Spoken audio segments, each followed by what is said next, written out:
केंद्र सरकार को समय सीमा तय कर पूर्ण राज्य का दर्जा बहाल करने के निर्देश दिए जाएं। स्टेटहुड की बहाली को लेकर 3 याचिकाएं दाखिल की गई है, जिसमें शिक्षाविद जहूर अहमद भट्ट, सामाजिक कार्यकर्ता खुर्शीद मलिक और कांग्रेस विधायक इरफान हाफिज लोन के नाम शामिल है।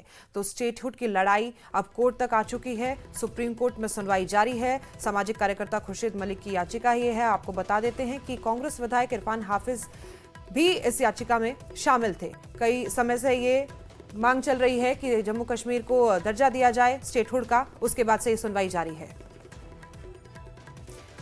इस खबर पर ज्यादा जानकारी के लिए हमारे संवाददाता खुर्रम शहजाद हमारे साथ मौजूद है। खुर्रम, आप ये बताइए कि ये सुनवाई चल रही है, क्या नतीजा निकलकर सामने आ सकता है, क्योंकि ये लड़ाई बहुत लंबी है। अब जब 370 हटे हुए भी तभी तमाम तरीके के बयान सामने आए थे कि स्टेटहुड का दर्जा दिया जाए। तमाम कार्यकर्ता नेता उमर अब्दुल्ला की तरफ से भी, हालांकि सरकार पर भी सवाल उठ रहे हैं, कई तरीके की मांगे हैं और अब सुनवाई चल रही है। रिजल्ट क्या आ सकते हैं?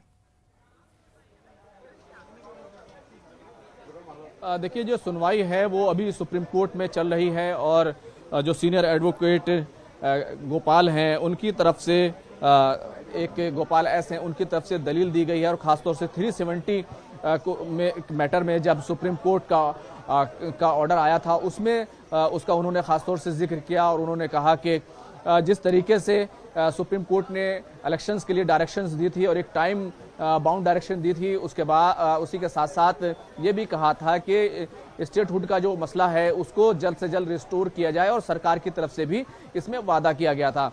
तो उन्होंने कहा है कि अब 21 महीने हो चुके हैं जब से ये ऑर्डर आया है, यानी कि 11 दिसंबर 2023 को ये ऑर्डर आया था। इलेक्शंस को भी अब 10 महीने गुजर चुके हैं, लेकिन जो दलील दी गई कि अब 21 महीने हो चुके हैं इस डायरेक्शन को, लेकिन अभी तक इस मामले में कुछ नहीं हुआ है। तो सुप्रीम कोर्ट से ये कहा गया है कि जो तमाम मामले हैं उनको सबको सीरीज वाइज जो है इसी में लिस्ट किया जाए, आज ही लिस्ट किया जाए। और अगर किसी तरह की कोई क्लैरिफिकेशंस का इशू है तो फिर उस मामले में भी सीधे तौर पर जो है एक बेंच जो है बनाई जानी चाहिए और इस पूरे मामले की सुनवाई होनी चाहिए। तो सुनवाई जो है सीधे तौर पर सुप्रीम कोर्ट में चल रही है, दलीलें रखी जा रही हैं। क्योंकि अगर आप इस पूरे मामले को देखें, क्योंकि सरकार की तरफ से भी बार बार कहा गया कि वो स्टेटहुड देंगे, उन्हीं के जरिए से दिया जाएगा, लेकिन उचित समय का एक जो लफ्ज है वो सरकार हमेशा इस्तेमाल करती रही है कि सही वक्त पर अप्रोप्रिएट टाइम पर इसको दिया जाएगा।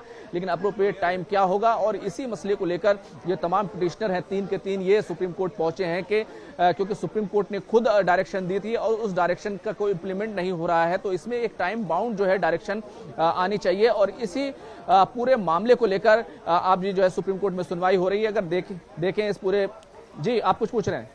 जी खुर्रम, आप इस मामले पर नजर बनाए रखिए, हम आपसे तुरंत आपका रुख करेंगे।